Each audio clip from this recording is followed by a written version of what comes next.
glass, rubber and plastics all belong to a class of matter called amorphous solids. And in spite of how common they are in our everyday lives, amorphous solids have long posed a challenge to scientists.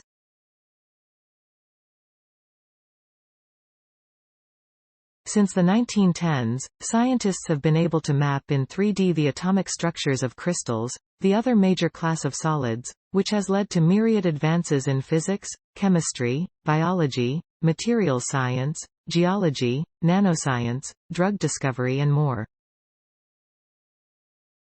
But because amorphous solids aren't assembled in rigid, repetitive atomic structures like crystals are, they have defied researchers' ability to determine their atomic structure with the same level of precision. Until now, that is. A UCLA-led study in the journal Nature reports on the first-ever determination of the 3D atomic structure of an amorphous solid, in this case, a material called metallic glass.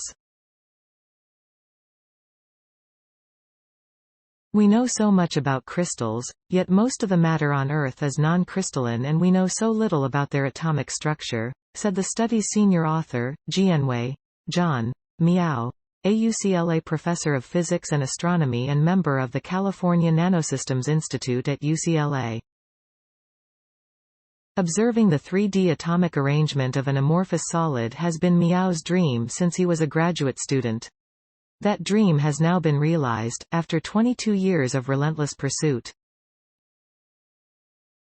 This study just opened a new door, he said.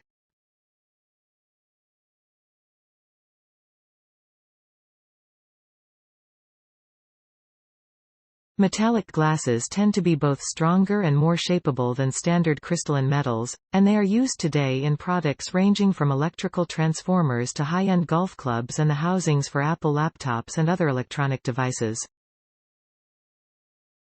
Understanding the atomic structure of metallic glasses could help engineers design even better versions of these materials, for an even wider array of applications.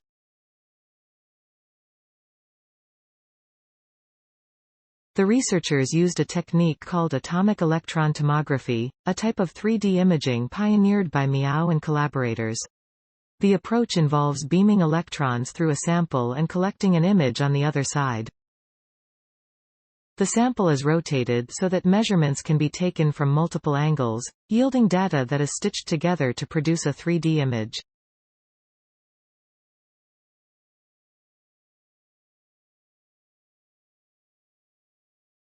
We combined state-of-the-art electron microscopy with powerful algorithms and analysis techniques to study structures down to the level of single atoms, said co-author Peter Urshus, a staff scientist at Lawrence Berkeley National Laboratory's Molecular Foundry, where the experiment was conducted. Direct knowledge of amorphous structures at this level is a game-changer for the physical sciences.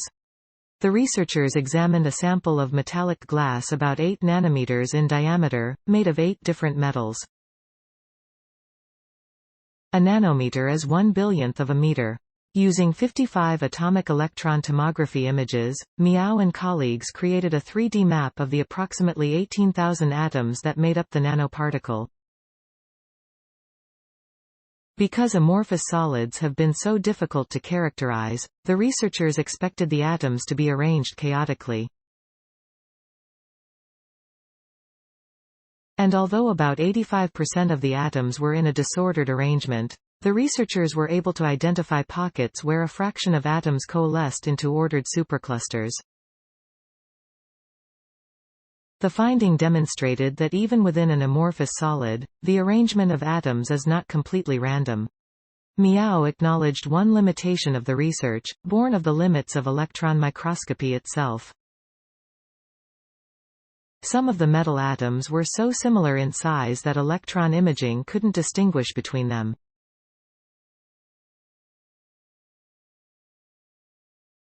For the purposes of the study, the researchers grouped the metals into 3 categories, uniting neighbors from the periodic table of elements: cobalt and nickel in the first category, ruthenium, rhodium, palladium and silver in the second, and iridium and platinum in the third.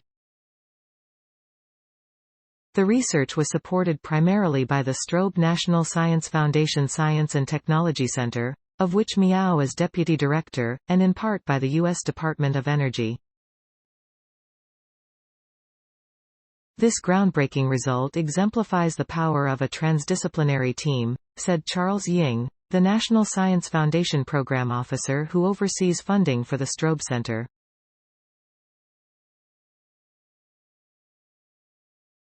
Please support my channel to grow by pressing subscribe button and the bell icon. We will notify you technological news. Thank you.